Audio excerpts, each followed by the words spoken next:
Well,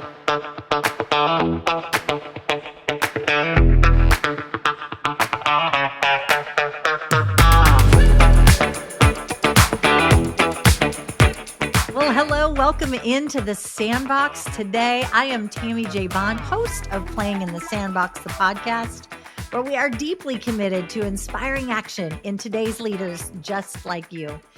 And today, we're going to be talking all about playing not to lose with your employees. I have been looking forward to this conversation because every day of the week, I am having some form of a conversation with some leader somewhere about their employees or their volunteers on their team and how they're not performing or not following the performance expectations in some manner. And what I find often is, leader, you are playing not to lose. You're playing it safe with your employees or with your volunteers. So today in the Sandbox, we're going to be unpacking what playing not to lose with your employees looks like. And here's what I want you to do, friend. Jump on over to tammyjbond.com/podcast and click on this episode, Playing Not to Lose with Your Employees, to get the action plan or the after action plan from today's episode, because there's more tools and strategies and some really great questions on there that you're going to want to ask of yourself and of your team members to really up level the way that you're leading your team. So head on over to tammyjbond.com/podcast right now to get your copy of the action plan. And remember to click on this episode. That's the easiest way to find it. All right, it's time to dive in to the Sandbox. Let's go. All right, it is time to get started with this whole conversation around playing not to lose with our employees. You know, I have conversations at weekly, multiple times a week, often multiple times a day, with leaders like you who are frustrated with their team members, even with their their volunteer team members, right? They're frustrated with the fact that they just don't take the work as seriously. They don't follow through. They're not completing the tasks and deliverables on time, so often not showing up on time, if at all.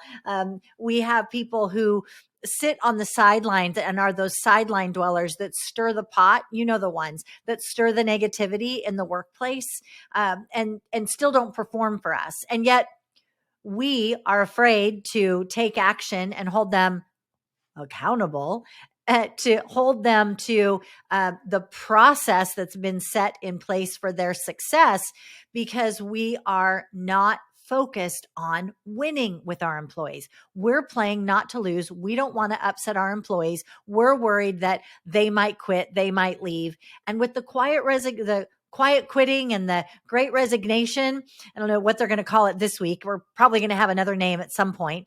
With all of that happening in such a robust manner, employers and leaders today like you have even more of a reason to be concerned about their people. And so oftentimes when I say we want to watch the playing not to lose with our employees, what I'm talking about is we don't want to play with our employees in a way that causes them to get away with bad behavior in the workplace because of the lack of accountability or the lack of systems and processes to bolster effective service delivery, whatever service it is that they're delivering. Our employees, every job, in my perspective, or from my perspective, is a service delivery job. We have a service to do in the job and the task at hand, right? To deliver an outcome for our employer or for our company. And when we as leaders like you and me are not holding our team to the expectation of that process for that service delivery to be efficient, we're failing.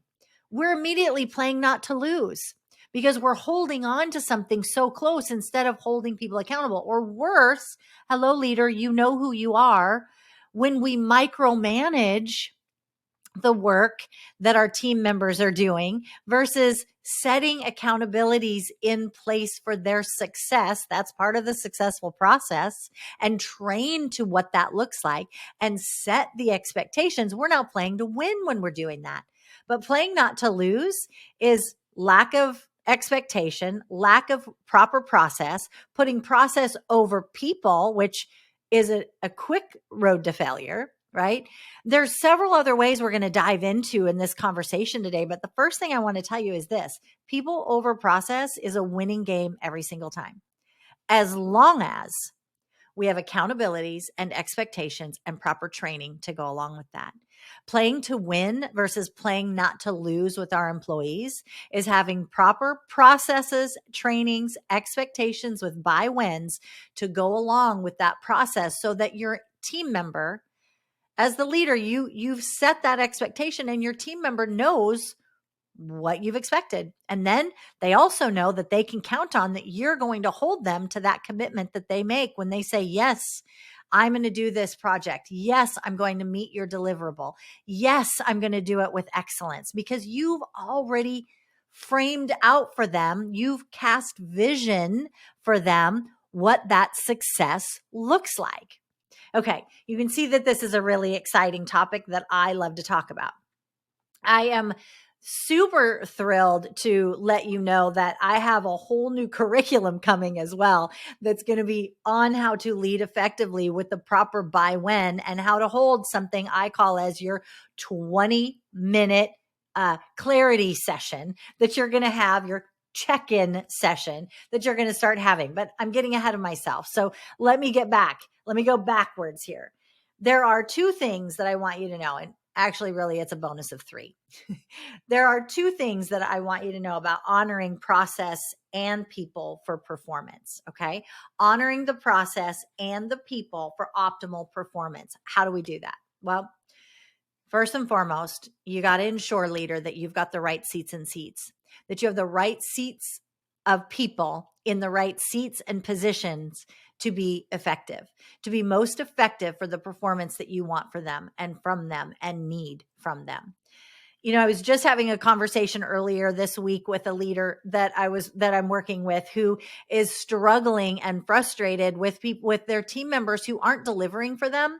But then in the same breath said, you know, and I'm really not sure what they do on a given day. Well, whose fault is that? That's not the team member's fault. That's you as a leader's fault.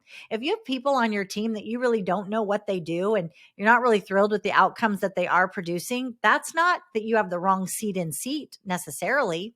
That's actually a leadership issue, because you haven't taken the time to figure out what that employee is to be doing, because you're not having dialogue and conversations with them, or you haven't set the expectations so they know what they're supposed to be producing for you.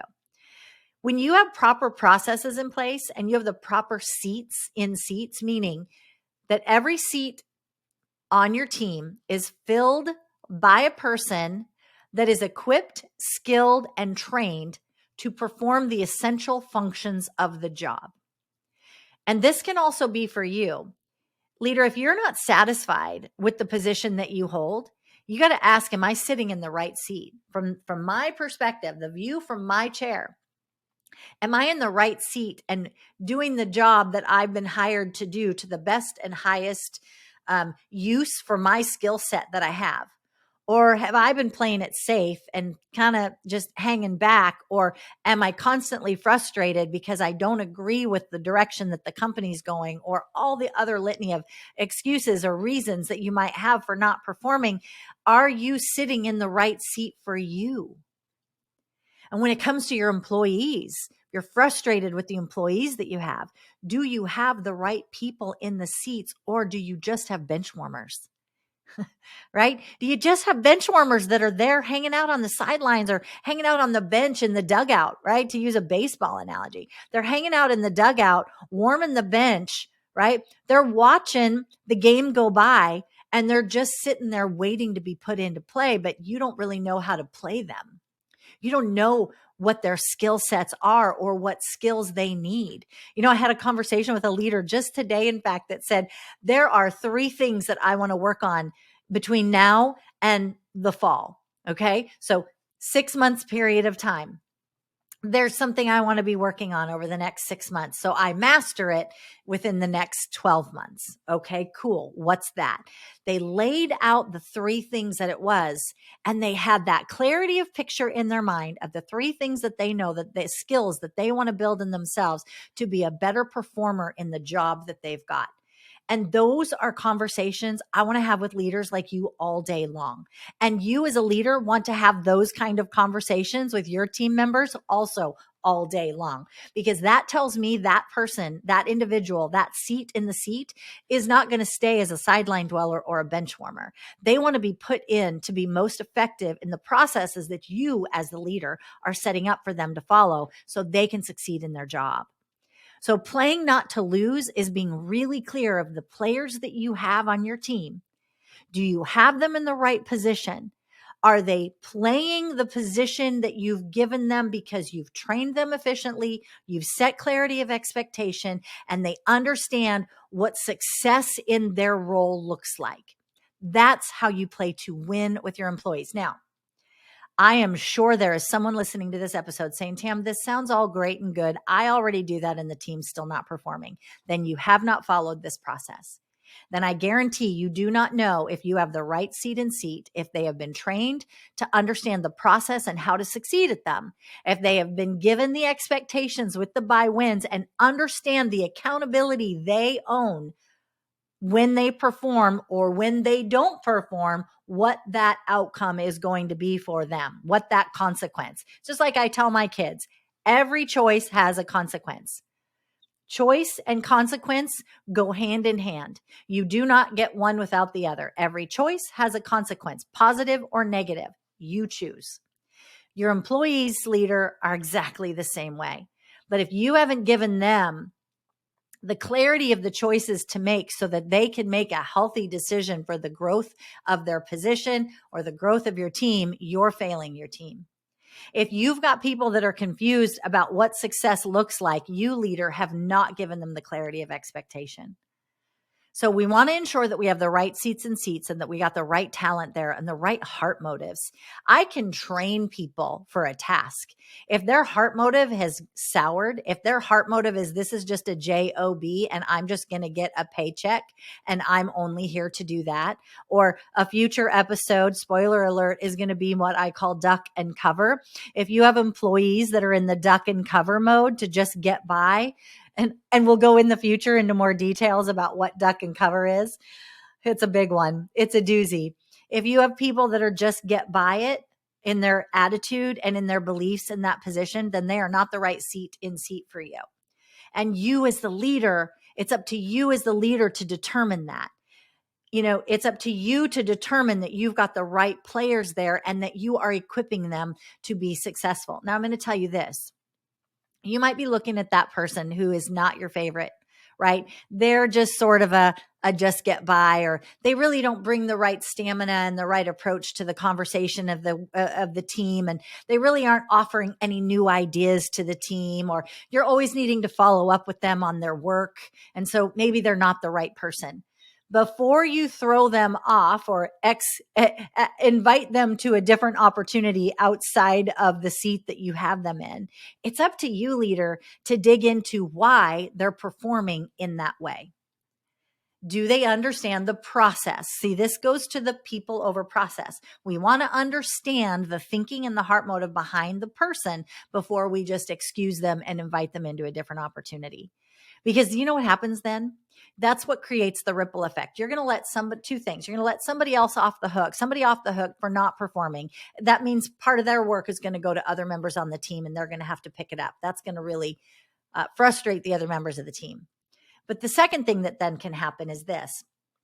Not only can you frustrate the other members of the team, that ripple effect that goes out, right? You've heard me talk about the ripple effect that happens. That ripple effect, it actually impacts other members beyond the one or two that have picked up those other tasks to do. And then they're thinking, wait, I'm performing. That person's not performing. I'm getting their work. Why are they still employed? And then you get people who become disengaged and disgruntled with you as a leader.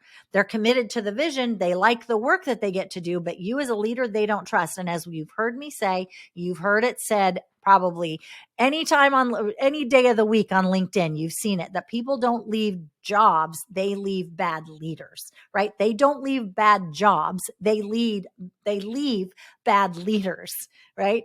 That's because you haven't been clear on people over process and defining, do I have the right seats and seats? Am I training the process that I want them to effectively and efficiently complete? And am I training for performance, right? Performance expectations are really clear. That's where it comes into ensure we have the right seats in seats. And number two, set clear expectations of the seat in the seat. That's the other important thing.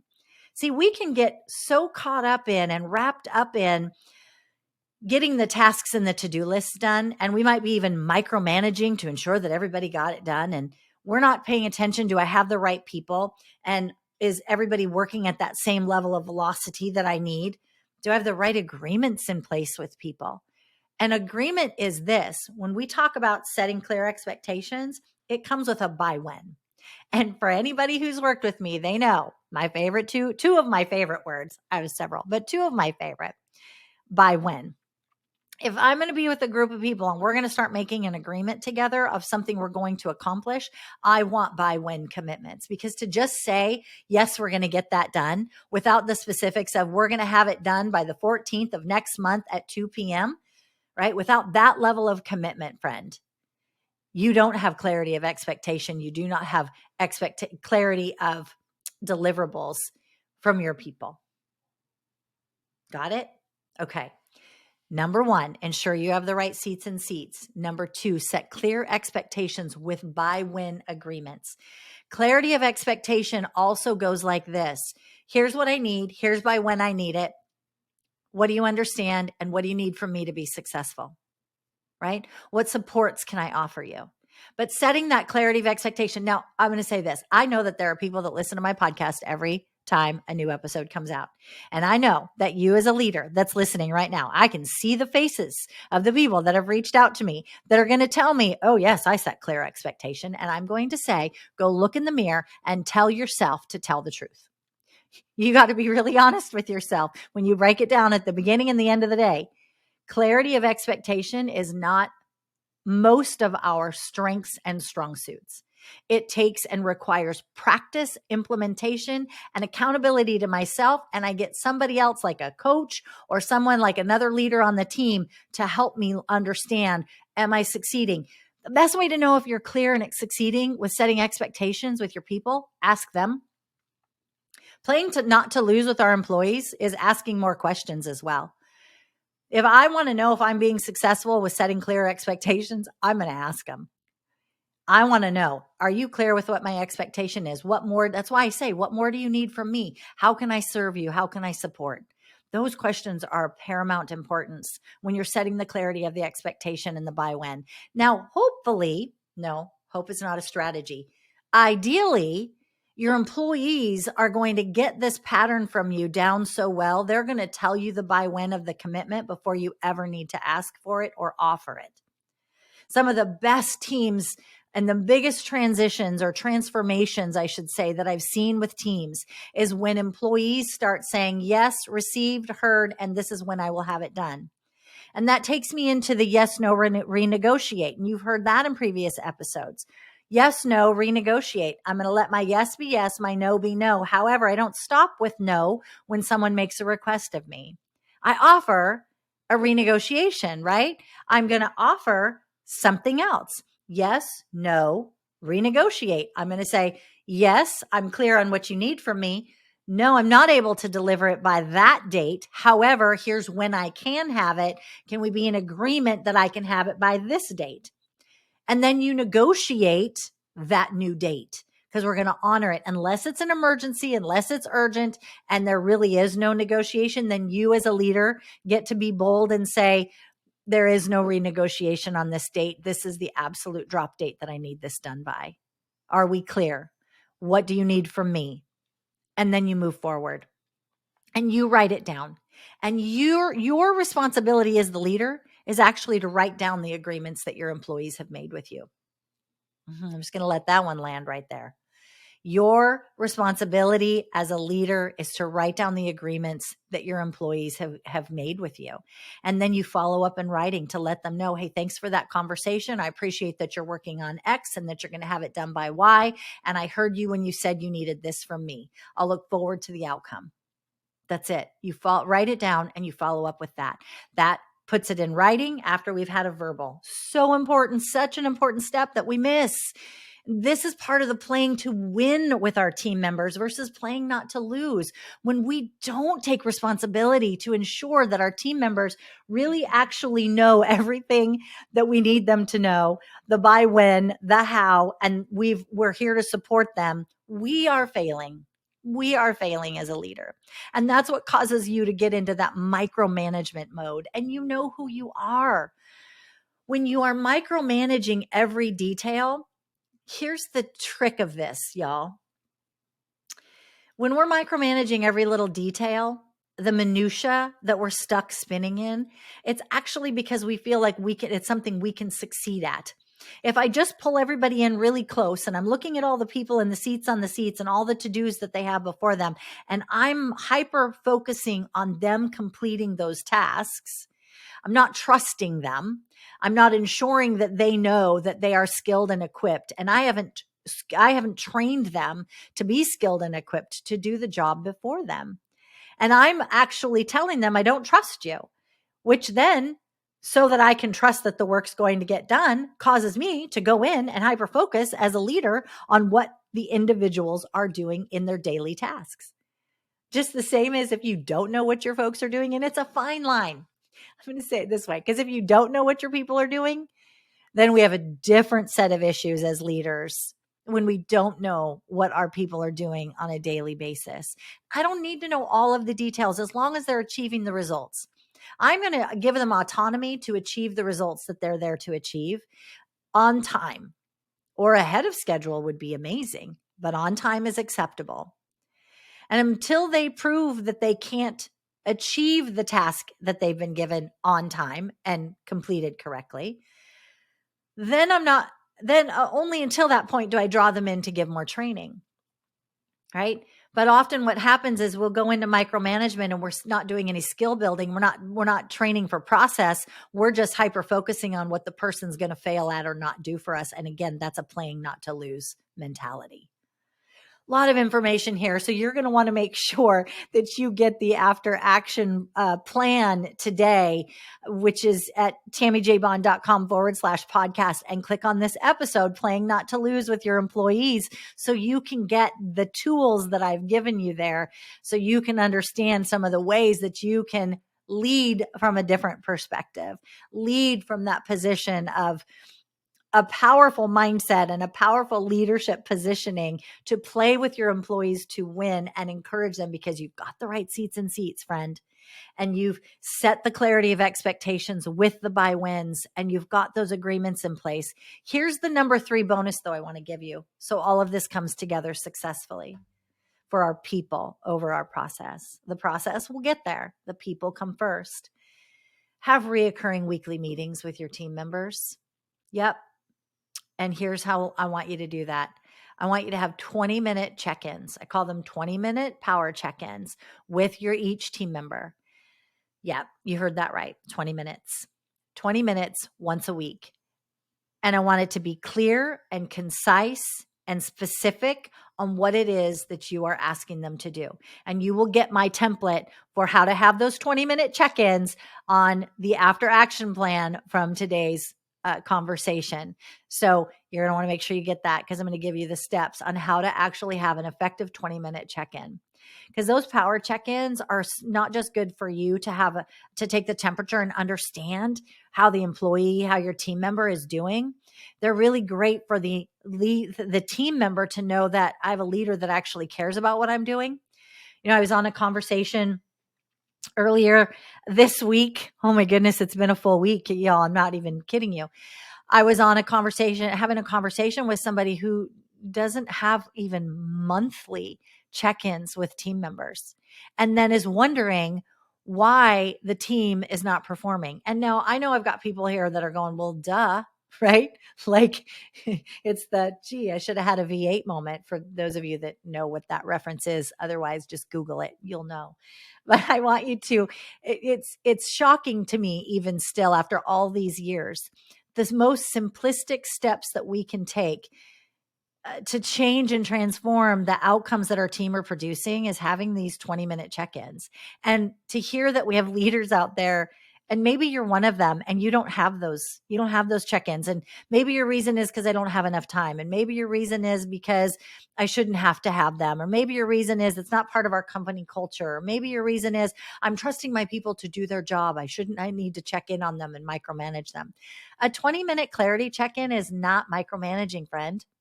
A 20-minute clarity check-in is this. How are you doing? To give me an update, and they bottom line it. I don't want storytelling. I don't want drama. I don't want the who didn't do what. I want you to bottom line, give me a check-in on these 3 items or these 4 items or this one item. You set the pace for that. And then you simply ask them what more they need from you to be of support. And that bolsters you as the leader in your team members' eye, because they now are seeing that you are there for their success. They're not just here for your success. We're there collectively. And remember, the tide raises all ships in the harbor. And so the more we draw people into us and into conversation about what success looks like by knowing we have the right people and setting clarity of expectations with our buy when and having those recurring weekly meetings, 20 minutes each person, it's doable. I promise you, you're going to see such an uptick in performance because your people now know they're the right ones. They're being trained, they're being supported, and they're being given the tools to succeed, which is your job as a leader every single day.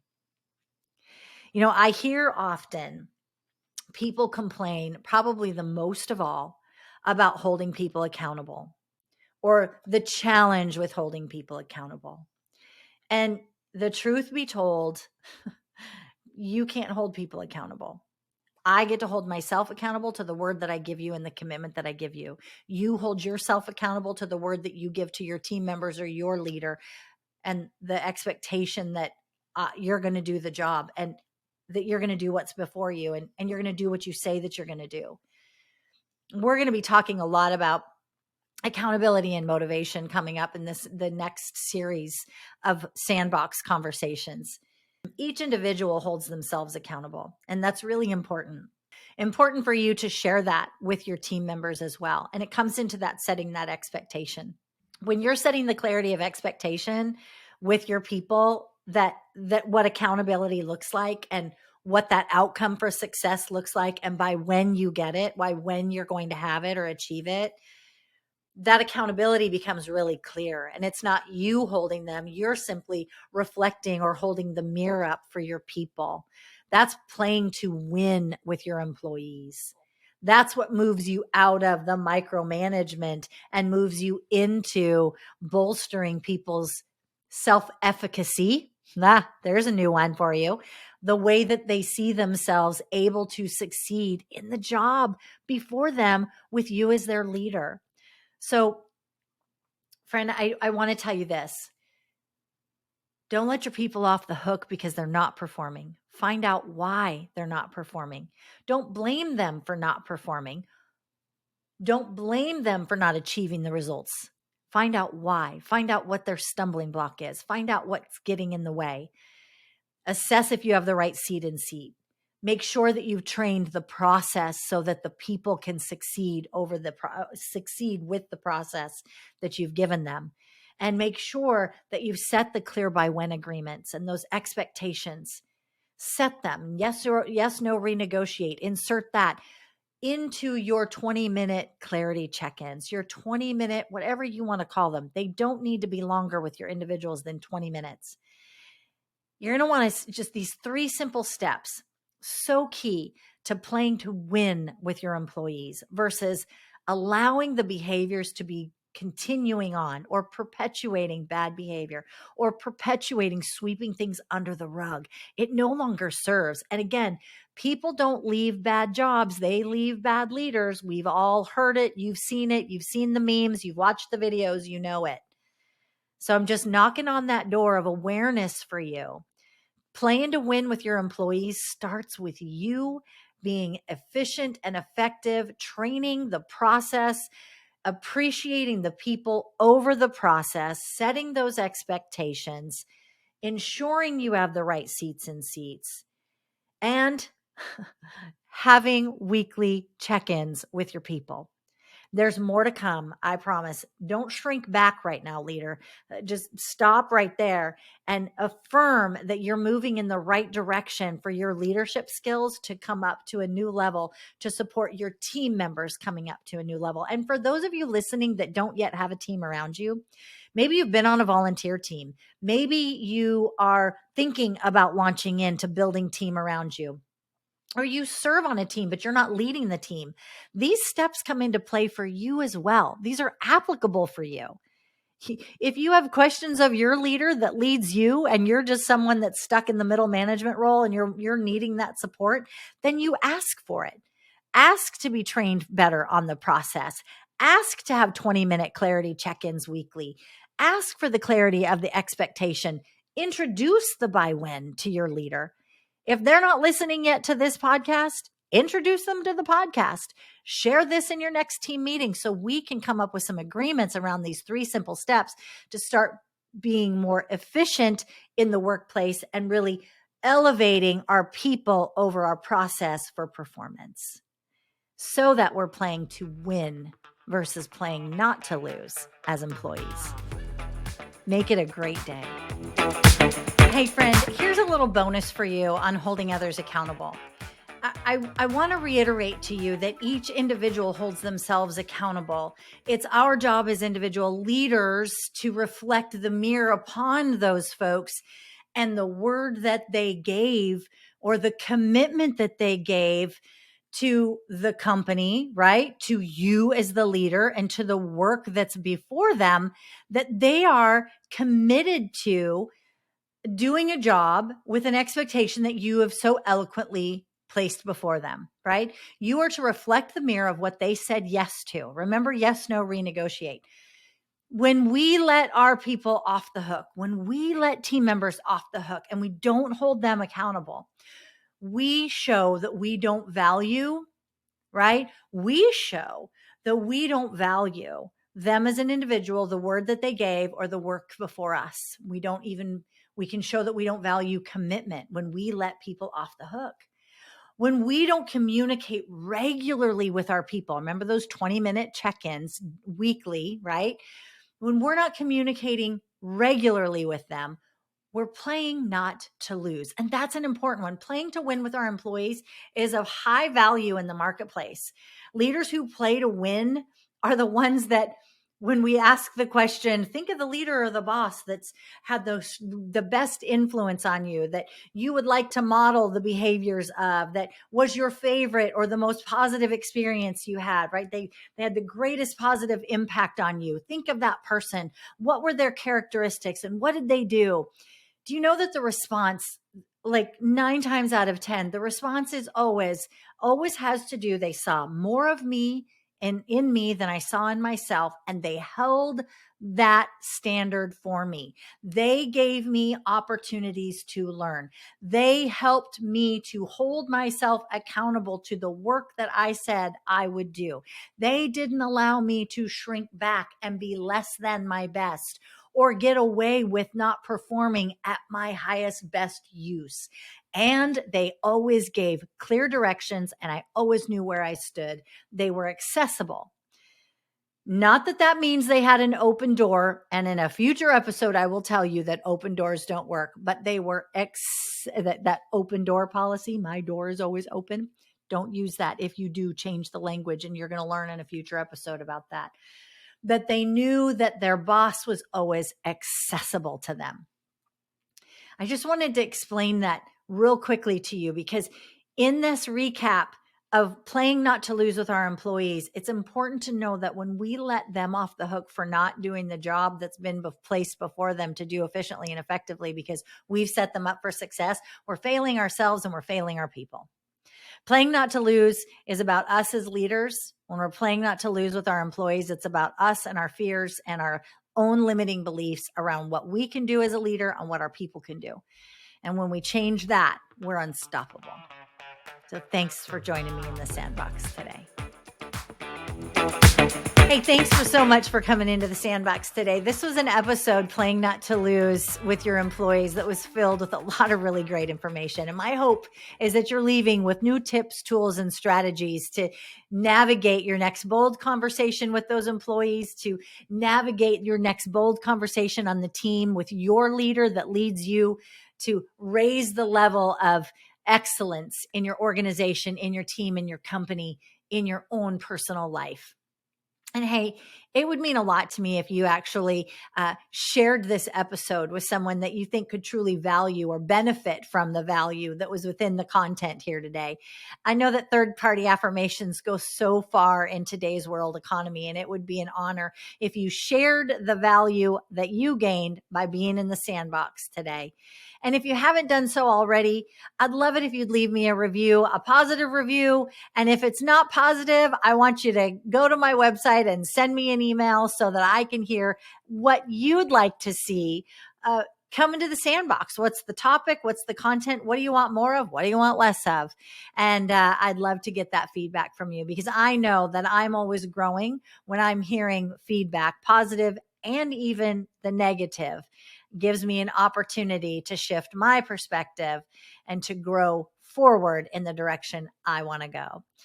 So thanks again for coming to the Sandbox today. And last point, head on over to tammyjbond.com/podcast and click on this episode, Playing Not to Lose with Your Employees, to get the after action plan for today's episode.